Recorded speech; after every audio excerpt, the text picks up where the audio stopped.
were well aware of this. God. Are you up on the big quote? I believe that banking institutions are more dangerous than standing armies. If the American people ever allow private banks to control the issue of currency, the banks and corporations that will grow around them will deprive the people of their work or something like that. I forget.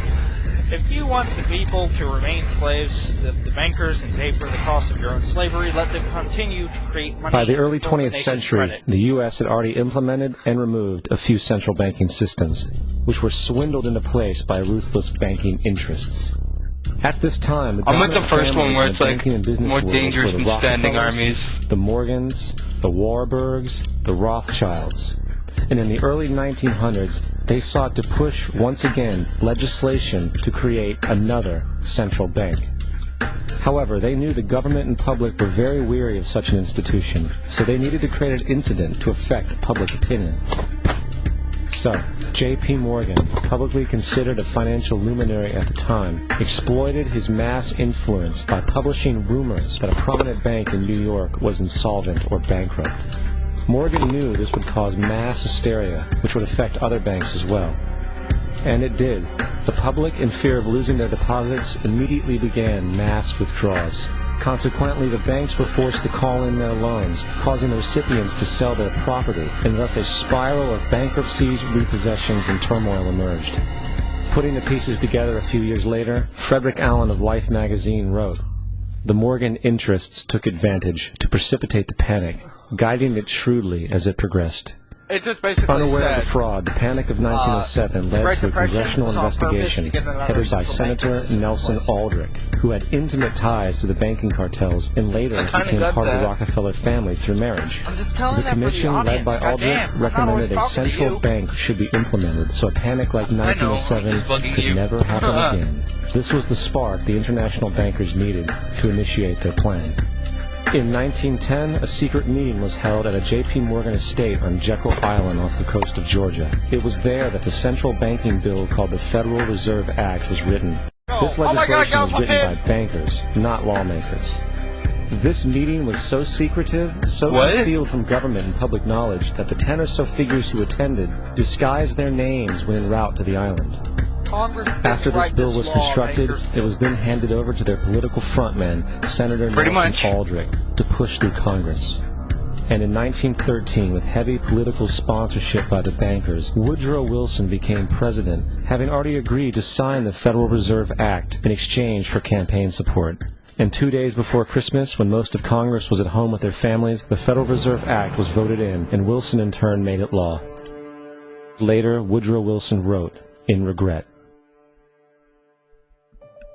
"Our great industrial nation is controlled fully by its system of credit.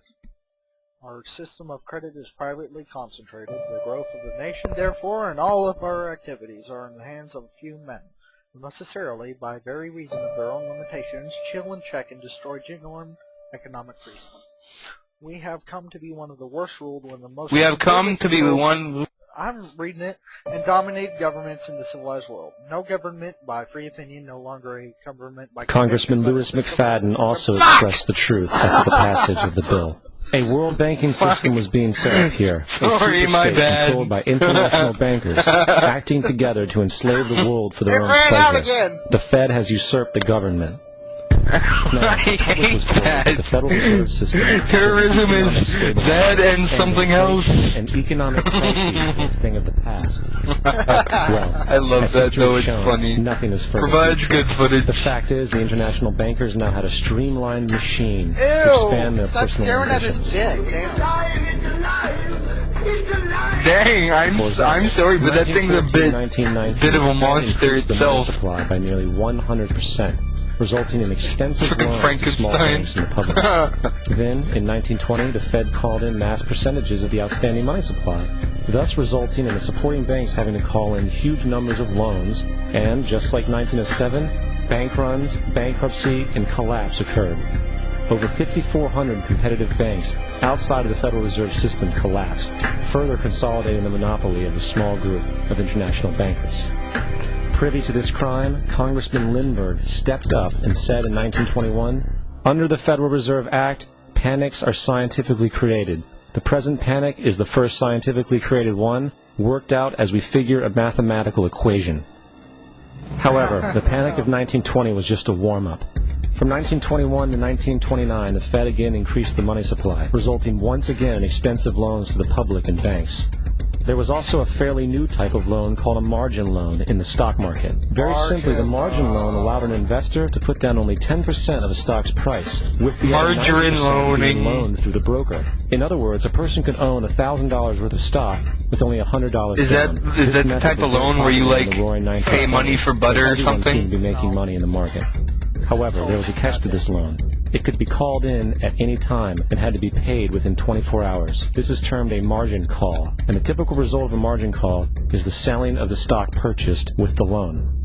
So, a few months before October in 1929, J.D. Rockefeller, Bernard Baruch, and other insiders quietly exited the market, and on October 24th, 1929, the New York financiers who furnished the margin loans started calling them in masse.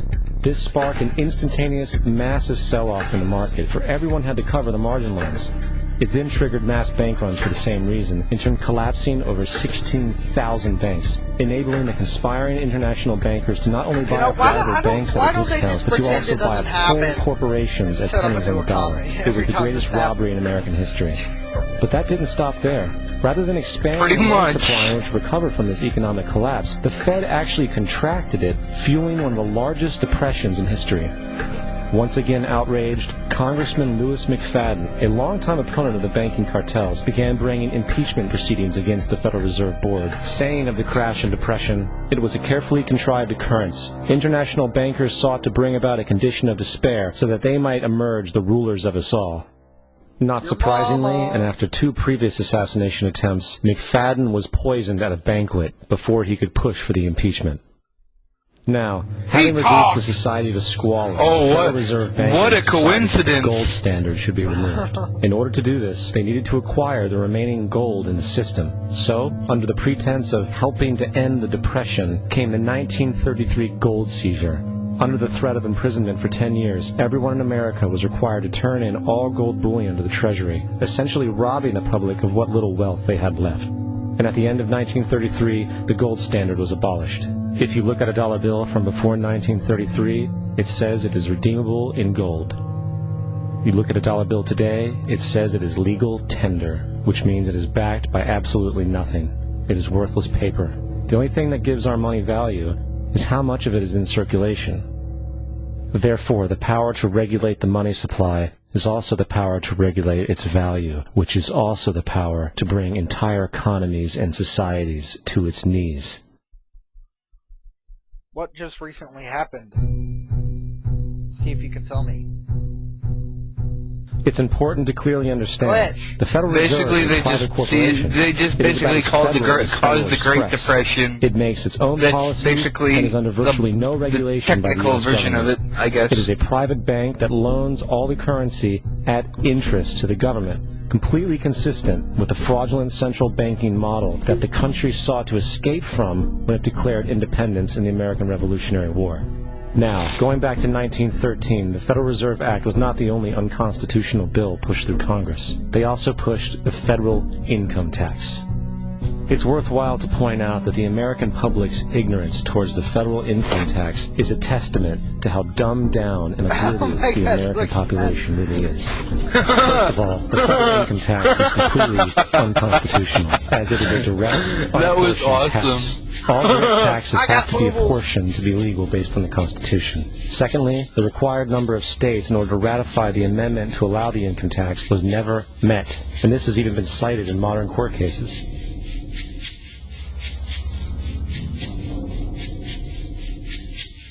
Third, at the present day, roughly 25% of the average worker's income is taken via this tax. And guess where that money goes? It goes to pay the interest on the currency being produced by the fraudulent Federal Reserve Bank, a system that does not have to exist at all. The money you make working almost 3 months out of the year goes almost